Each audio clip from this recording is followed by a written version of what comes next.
Greetings, welcome to the Prime Directive. I'm your host, Jefficho. My co-host, as always, Chris. Say hi, Chris. Hello. Chris, Season 2, Episode 5, Lower Decks, An Embarrassment of Duplers. Yes. What'd you think? I thought this one was fantastic. I was a little down on the last episode. I think that was one of the weaker showings of this season, and I think this might be maybe the strongest. This might be an early contender for my favorite. I had a great time with this one. I don't know. Every time I think back, I like that episode after what I'm going to call my favorite, but when Shax came back. Oh, yeah. Yeah, that was fantastic, the too. Four faces of my father. Yeah, it's funny. Some of this episode, I was like, Mariner, quit being level 10, come down to 7. Yeah. But like all the things I was saying in the last episode, our last review, I was just like, oh, I want the relationships. This whole thing was relationships. Yeah, no. Even at the end, it was just like mother and daughter. Like, I love me some good character building. Yeah. Yeah.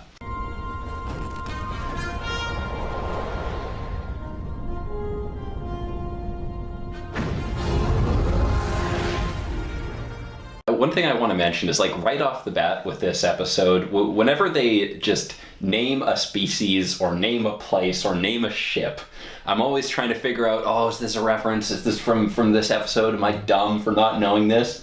So as soon as they were saying, like, we were escorting the Dupler ambassador, I'm like, oh, shit, is Dupler a thing? Do I need to know about this? But they immediately start explaining what a Dupler is. So I didn't even need the explanation, but as soon as they started explaining it, I'm like, okay, this is new. I got that inner turmoil. I got to relax. Your hospitality is appreciated, Captain, as are your efforts to prevent me from duplicating.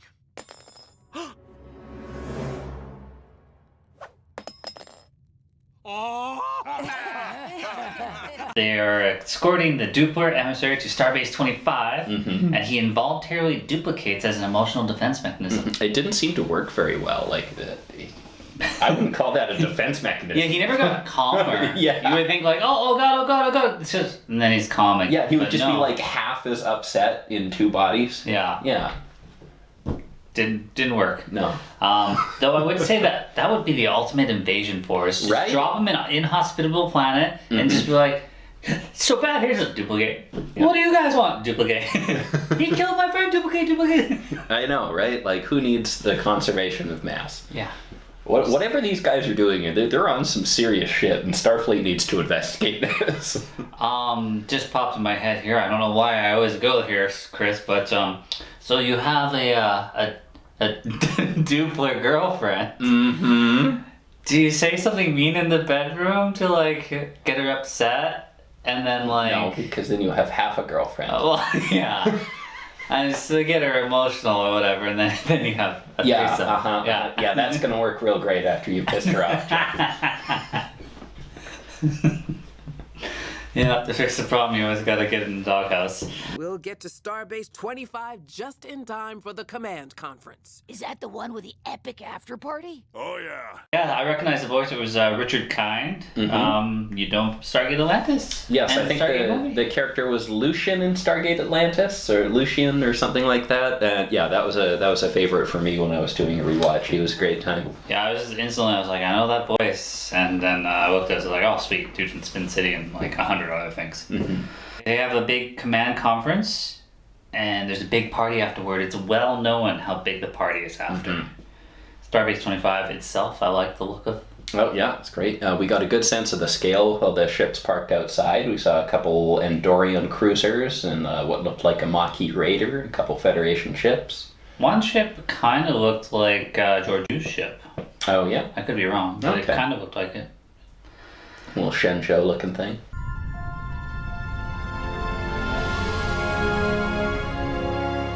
Ah, Captain Freeman. I guess this means you've had a good trip with your Dupla guest? You see Sam and Tendi, they're building a model of the Cerritos, which is funny because after Star Trek Day, they were like saying, hey, we're giving you live full-size Cerritos. Yeah, and, full size. And the Titan. And the Titan, yeah. Well, not that full-size. Not Chris. quite full size. Though I would totally settle for that. Nice. They're like, I got standards when it comes to ships, but in real life, if there's actual like Star Trek ship up there, I'm there. I'll settle for California class. station commander. He's talking to him, and she just starts trash talking him. Yeah, you know like, what's this coming. Guy's so you difficult, know what's coming. so difficult. And so like, oh shit, he's right behind me. Very unprofessional, Captain. Yep. Very unprofessional. Yeah, you gotta wait before you start that. So he just starts duplicating, and then the best was like, she's like telling everybody on the ship or whatever, and he's like, "You're telling the whole ship about me." Pop, pop, pop. I will say, right at the start, Ransom was very clever when he just threw his own fork. That was a good way to diffuse that situation. Yeah. Keep him from getting upset. I was a bad guest. I'm so.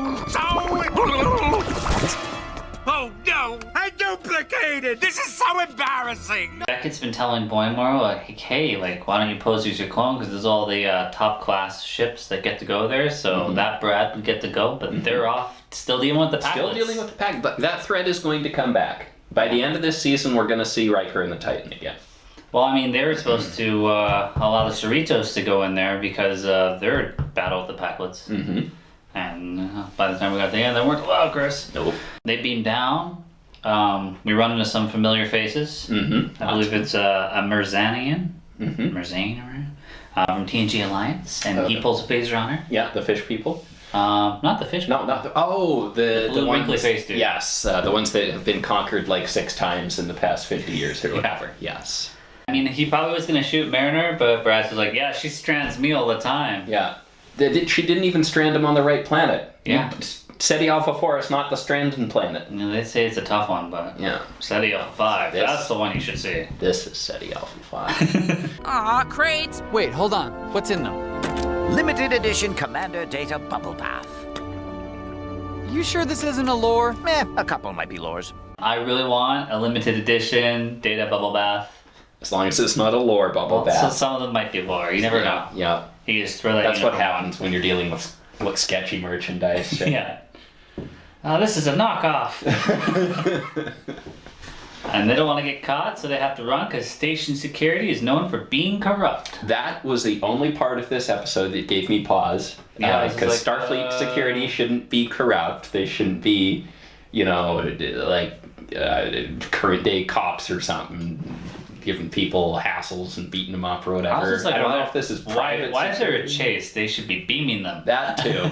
That too. But the chase was gorgeously animated. Yeah, and there's all kinds of stuff going on. A ton of references. I mean, yeah, that's my biggest question is, do only Bolians cut hair? Yeah, right? That was a little racist, Star Trek.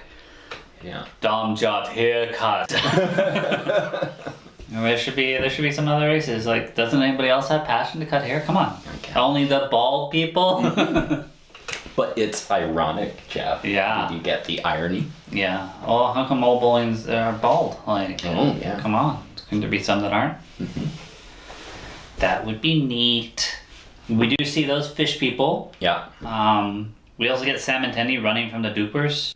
And Sam is bothered by his memory loss because when they're working on this little Cerritos, he keeps finding these little notes. I thought they were going to be doing like Memento for a little bit there, where he's like uncovering some kind of mystery from his past self. But no, it was just little notes. Like I'm trying too hard to find the plot. They could still do that. So Mike again. Suggestion, Memento, steal from it, do it for Sam. All right. I do like that. I know it took a few episodes, but that we're actually still discussing Sam's memory loss. It's not something that just dropped, which I applaud. Like, that's well done. You're still Samantha Rutherford! Am I? The old me was better. I can't figure out his notes, and I'm like a year behind being friends with you. It's like I'm competing with my own ghost. So we get to the party, and Beckett can't get in. No, not allowed. However, but DJ Okona can. That's outrageous. That is outrageous. It is outrageous that he's there, actually. I was just like, okay, animated show, I get it. You want to put him in there, it's a funny thing. He would not be a DJ. He would be on the floor working the girls. That's true. He would also not be at a Starfleet event, but whatever. Yeah. Well, he did pretty good on that one day on the Enterprise, so maybe he's just like, Starbase? Heavily populated? Females? So they go to a dive bar. Well, Beckett does, and Brad meets up with her. And all kinds of stuff going on in there. There's the Phoenix. There is Giant Cigar Doomsday. Yeah, there's the Doomsday Machine. There is Morn in the background. I assume all Lurians are Morn every time I see him. It's just Morn. You running over Morn. Yeah. Yeah, there's a lot there. I like the Kirk and Spock carving on the bar. At first I saw that in the trailer, I was like, that's a cheap pop. Yeah, that could have been cheap and lame, but I thought it went really well. Yeah, it went good in the episode. Yeah. In the trailer, I'm like, cheap pop, and this one, I was like, no, pretty good. Like I said, like, everybody was bonding in this one. We get Beckett because she's still upset that he left and went to the Titan, and then they discuss their problems, of course. And then, Tendi and Sam, we learn Sam's like really upset about his memory loss because he thinks that he was a better person, and Tendi's explaining like, you did that so that we would never fix it, so that we could keep other people away from us and we could just hang out. And they even show up at the bar with a DS9. Well, since you're a new Rutherford, I figured it was time for a new model. Oh, it comes with an Esri and a Jadzia. Thanks, Tendi. I want to build my own DS9. It was Quark branded, so he's thought of everything, right? Yeah, I think if I got that though, like, put that there, put all my Enterprise, we wouldn't even be in the shot anymore. No. Captain gets there, and also, how does she solve the Doppler problem? Yes, she beams him right in there. Yeah, she beams him like in there. Like he's a tribble. But I skipped over entirely how she solved the problem. How'd she do that, Chris? Oh, yes, you gotta yell at him. You gotta yell at the duplers, which, yes, feels like information that maybe could have been included. Yeah. Like, here's how they duplicate, and here's how they unduplicate. Like, they're having that fancy little dinner in the beginning, which I like. That was a nice callback to, like, TNG when you'd have an ambassador over and that. Yeah. But, like, that's information that they probably should have shared. What did you say? You idiots need to shut up and stop being sniveling babies! Did you see that? I think they might have just been pranking the Cerritos, because, like, they couldn't even get into the party. Maybe they're just like, hey, give him this guy, and we're not going to tell him. Give him a ride. Yeah. Yeah, that captain or whatever he is of the Starbase 25, what a dick. Got what he deserved, though. Poor Shelby. I hope she left the party. Yeah. And Shelby's number one was, I think, based on an early design for Saru from Discovery. The guy with, like, all the eyes going up in the U shape. I think that was an early Saru concept. Interesting. Yeah. Can you tell me what ship she's the captain of? No. Excalibur. Oh, very good. Your books. Yeah. Though I think at some point she actually leaves the Excalibur, gets her own ship, and Mackenzie Calhoun comes back from the dead, and then he becomes captain of the Excalibur. Did he fight the Faceless Fathers? Maybe 4 of them. Maybe 4? Yeah. Maybe. The captain, crew don't get there, they meet up, they're outside the bar, and Beckett's like, gives mom a hand, pulls her up, be like, come on, hang out at this bar where Kirk and Spock used to hang out. And I was like, that's a good mother-daughter, like, connection thing that's not overly done, too, where it's just like, in those first 2 episodes when they're working together, you're just like, we wanted to, like, acknowledge their connection, but this seems a little awkward, and even they're like, this is awkward. Yeah, this isn't working for us. That was perfect, like, crew's just hanging out at the bar having a good time. I really like that. Right? Number 1? Right. Hey! No, too late. You're my number 1 now. It doesn't work like that. It's my number 1. Now he has to grow a beard. Final thoughts? Yep. Excellent episode. We've recovered from our little stumble there, and we're keeping on great. I want more of this show. I'm looking forward to it every week. It feels great to watch. Yeah. Great episode. Everything I wanted was, like, the relationships.